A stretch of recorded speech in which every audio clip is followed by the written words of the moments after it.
नमस्कार। स्वागत है आपका इंडिया गेट टीवी पर। मैं हूं अजय सेतिया। मित्रों, सुप्रीम कोर्ट ने हल्द्वानी में अवैध निर्माण हटाने पर रोक लगा दी है और यह करके सुप्रीम कोर्ट ने कुछ नया नहीं किया। जब जम्मू कश्मीर में अर्धसैनिक बलों की तैनाती पर जनमत संग्रह की वकालत करने वाले प्रशांत भूषण ने सुप्रीम कोर्ट में यह मामला उठाया था और चीफ जस्टिस डीवाई चंद्रचूड़ की 3 सदस्यीय खंडपीठ ने कहा था कि इस पर गुरुवार को सुनवाई होगी। तभी लग गया था कि सुप्रीम कोर्ट मानवीय मुद्दा बनाकर स्टे लगा देगी। मानवीय आधार को ढाल बनाकर सुप्रीम कोर्ट आधी आधी रात को आतंकवादियों की सुनवाई भी करती रही है। इसलिए यह सुप्रीम कोर्ट का पुराना ढर्रा है। सरकारी जमीनों पर कब्जा करके कई कई मंजिला कोठीनुमा मकान बनाने वालों के लिए क्या यह मानवीय मसला है, जिसे आधार बनाकर सुप्रीम कोर्ट ने डिमोलिशन पर स्टे लगाकर सुनवाई करना शुरू किया है? सवाल यह है कि जब आपको सुनवाई करनी ही थी तो 2017 में ही क्यों शुरू नहीं की? जब हाईकोर्ट के फैसले के बाद आपके पास मामला आया था तब आपने हाईकोर्ट को दोबारा सुनवाई के लिए क्यों कहा? सुप्रीम कोर्ट ने डिमोलिशन पर रोक लगाते हुए यह भी कहा है कि रेलवे का विकास जरूरी है, लेकिन मानवीय आधार पर उनका पुनर्वास किया जाना चाहिए जो 50-50 साल से वहां रह रहे हैं। यह बात आप 2017 में ही हाईकोर्ट के फैसले के बाद सुनवाई करके कह देते।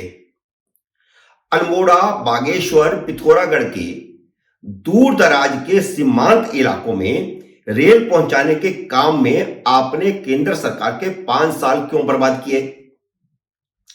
इन इलाकों में रहने वाले लाखों लोगों को आपने 1 दशक से भी ज्यादा समय तक यातायात के संसाधनों से महरूम क्यों रखा? सुप्रीम कोर्ट ने रेलवे और राज्य सरकार से जवाब मांगा है कि इन 50-60 हजार लोगों के पुनर्वास की क्या योजना है। न्यायपालिका का यह रवैया बहुत ही आपत्तिजनक है कि कानून का राज स्थापित करने की बजाय वह मानवता के नाम पर उन लोगों के पक्ष में खड़ी हो जाती है जो कानून तोड़कर सरकारी जमीन पर कब्जा किए होते हैं। सवाल यह है कि कानून तोड़ने वालों का पुनर्वास सरकारी जमीन पर और जनता से उगाए गए टैक्सों से क्यों किया जाना चाहिए? क्या यह कानून का राज स्थापित करना हुआ?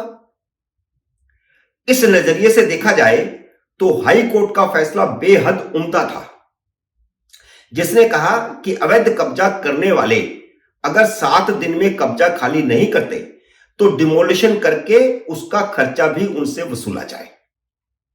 सुप्रीम कोर्ट की टिप्पणी से एक अहम सवाल भी खड़ा होता है कि 4365 मकान तोड़े जाने हैं तो उसमें रहने वाले 50-60 हजार लोग कैसे हो सकते हैं? असुद्दीन ओवैसी ने तो इसे मुस्लिम मसला बताकर वहां रहने वालों की संख्या 70,000 बताई है। टुकड़े टुकड़े गैंग सारी दुनिया में ढिंढोरा पीट रहा है कि हल्द्वानी में मुसलमानों को उजाड़ा जा रहा है।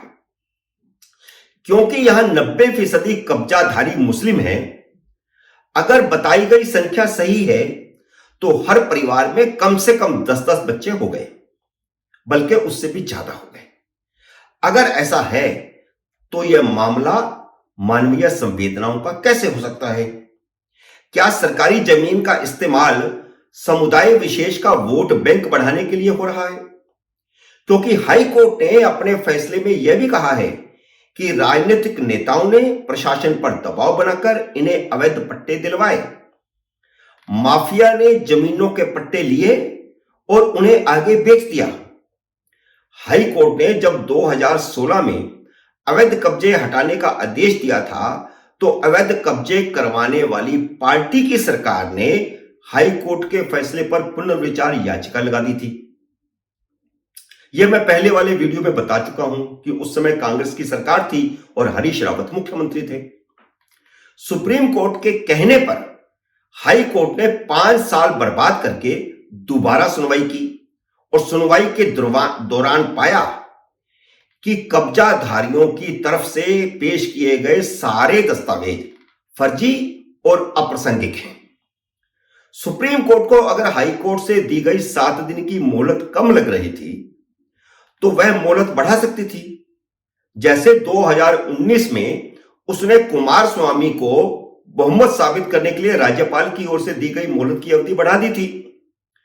ऐसा लगता है कि सुप्रीम कोर्ट टुकड़े टुकड़े गैंग और मुस्लिम संगठनों के दबाव में आ गया है, क्योंकि उसकी टिप्पणियां एक दूसरे से मेल नहीं खा रही। एक तरफ तो कोर्ट कहती है कि वह जमीन के स्वामित्व और सीमा विवाद पर सुनवाई करेगी, दूसरी तरफ रेलवे और उत्तराखंड सरकार से कहा है कि वे अगली तारीख यानी 7 फरवरी को इन सब के पुनर्वास की योजना लेकर आए ताकि उन्हें कोई दिक्कत ना हो। जिन्होंने अवैध कब्जे कर रखे हैं 60-70 साल से, उनको कोई तकलीफ ना हो। सुप्रीम कोर्ट के जजों का काम फैसला करना है या बीच बचाव करना है।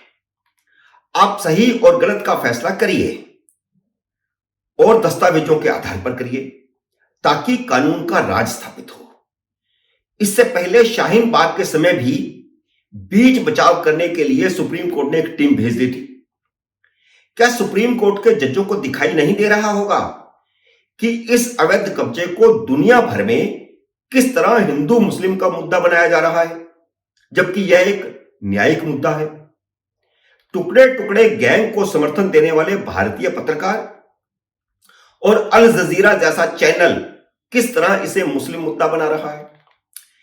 किस तरह हल्द्वानी की गफूर बस्ती को शाहीन बाग बना दिया गया है और भारत तोड़ो गैंग रातों रात हल्द्वानी पहुंच गया। सबसे बड़ा सवाल यह है कि भारत में कानून का राज स्थापित होगा या मस्जिदों से दिए जा रहे निर्देशों के मुताबिक अदालतें काम करेंगी। हल्द्वानी के इसी अवैध कब्जे वाले इलाके में बनी 16 अवैध मस्जिदों से वैसे ही नारे लग रहे थे जैसे 1989 में जम्मू घाटी से मस्जिदों से लगे थे। सुप्रीम कोर्ट तब कश्मीरी पंडितों के जान माल की रक्षा नहीं कर सकी थी। क्या सुप्रीम कोर्ट हल्द्वानी में भी अपना इतिहास दोहरा रही है? मित्रों, उम्मीद है मेरा यह विश्लेषण आपको पसंद आया होगा। इसे लाइक करिए और शेयर कीजिए ताकि जनता में जागृति पैदा हो।